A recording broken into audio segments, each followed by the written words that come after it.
Good morning, Galilee family. It's Joan on this chilly Friday morning, and I am sipping on my tea. It's hazelnut tea. It smells so good and tastes divine, by the way.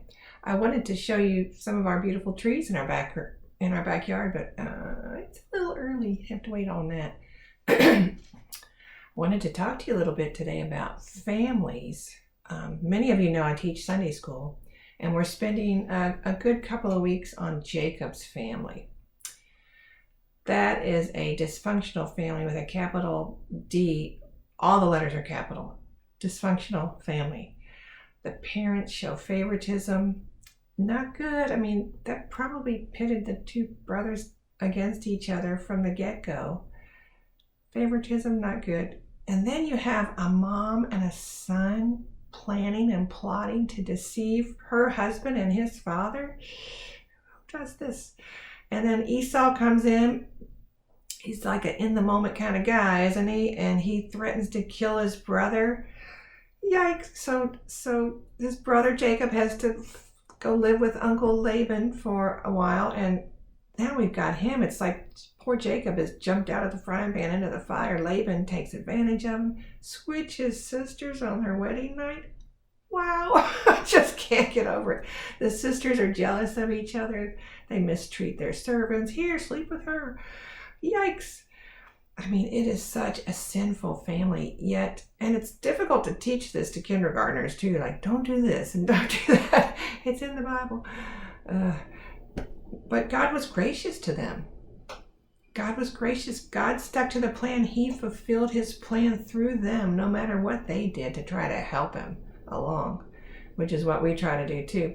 So I did this neat exercise. It wasn't my idea. I read this somewhere. I have a 14-year-old helper in Sunday school with me. She's great. Her name's Jenna.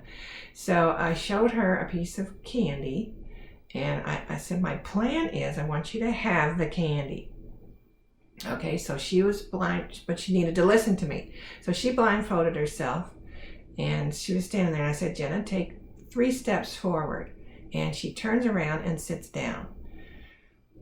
I said, Jenna, I need you to stand up and turn around. And she stood up but didn't turn around. And then I said, all right, turn to your left, and she turned to her right. And I'm asking the kids, is she listening?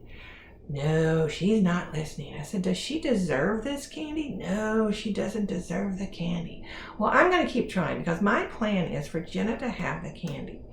All right, so we try, and she just doesn't do anything. So finally, I said, okay, we're done. Take your blindfold off, and I give her the candy. Oh boy, and were the kids surprised, and so was Jenna. I said, now, did she deserve the candy? No. Did she listen to me? No. Just like this family, just like Jacob's family. They didn't listen. They didn't trust God. They didn't pray and ask him what they should do. They didn't deserve God's grace to them. But he gave it to them anyway because God is going to stick to the plan no matter what. And it's like Jesus. Jesus is the prize we don't deserve, right? None of us deserve him. But it was God's plan to send him, and he did, no matter what. So it just made me realize all my worries are for naught. I mean, God has a plan for my messed up family, just like he has a plan for your messed up family. And so, and nothing's going to stop that. So I can take a deep breath and keep praying and stop worrying. Oh, I got this sign. I keep it in my kitchen. It says, good morning, this is God. I will be handling all your problems today.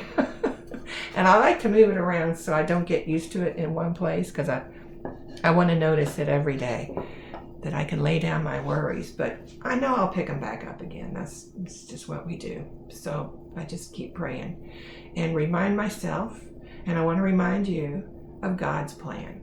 God has a plan. He's going to stick to it. So let's pray that his plan is for salvation and grace to our family members too. So that's my prayer focus for this morning. I wanted to remind you got one more Sunday for Pastor Appreciation Month. And not only are we blessed to have a pastor, but the one we have is pretty awesome. But I don't want him to get a big head, so don't tell him. And we got a lot of fun stuff coming up this weekend, trunk or treat and some other things. So I hope that you're on to what's going on here. It's in the bulletin. All right, lots of fun stuff. I hope to see you there. And I am humbled when you guys tune in. I really am. So thank you so much for humbling me and tuning in today.